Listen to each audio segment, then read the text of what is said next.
Edgar Negret es uno de los grandes maestros del arte latinoamericano, de los pioneros que empiezan a encontrar en los orígenes americanos la geometría americana. Dentro de ese interés de él por llegar a todas las raíces americanas, empezó primero por las lagunas, después por el sol. Eran los símbolos reales de los indios americanos, ¿no? Y de esas obras se desprendían, por ejemplo, la dualidad, ¿no? En todas las obras de arte precolombino, la dualidad es un fundamento, como la metamorfosis es un fundamento.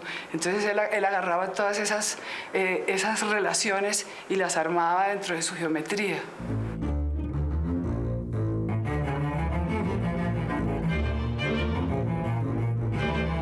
Él nació el 11 de octubre de 1920 en Popayán.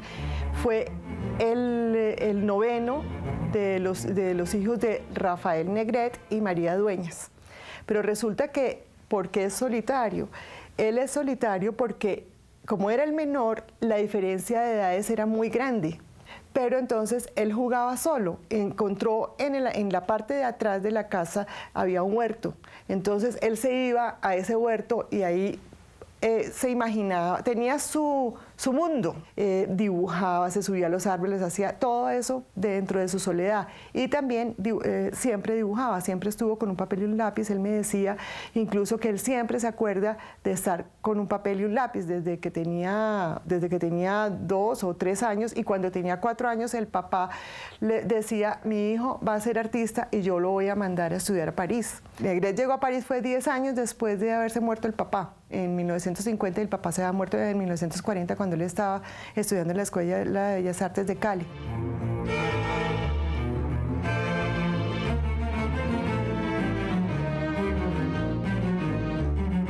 Bueno, Negret tiene una trayectoria muy concatenada. Él comenzó estudiando en Popayán y sus primeras obras son pues figurativas, son tradicionales, hechas en materiales tradicionales, piedra, cemento, bronce.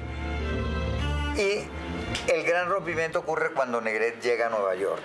Entonces él se deslumbra con las máquinas, con el software y con los semáforos, con una cantidad de elementos que no se conocían en Colombia. Y toma la decisión muy lúcida de que para hacer escultura moderna había que emplear materiales modernos.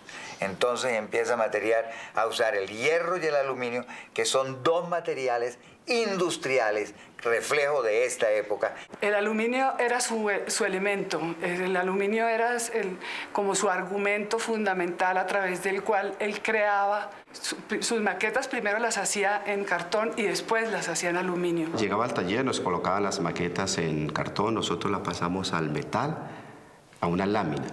Nosotros marcábamos, íbamos doblando la lámina y él nos iba dirigiendo para cuadrar un elemento con otro y luego unirlo con los tornillos.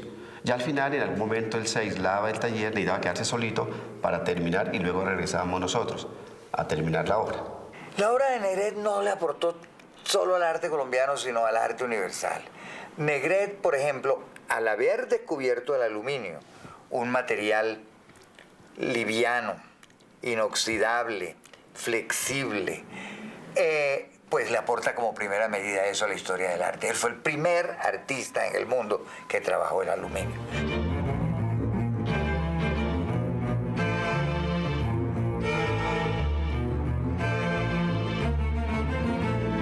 La obra de Negret se caracteriza por su constante evolución, siempre siguiendo paradigmas del arte moderno.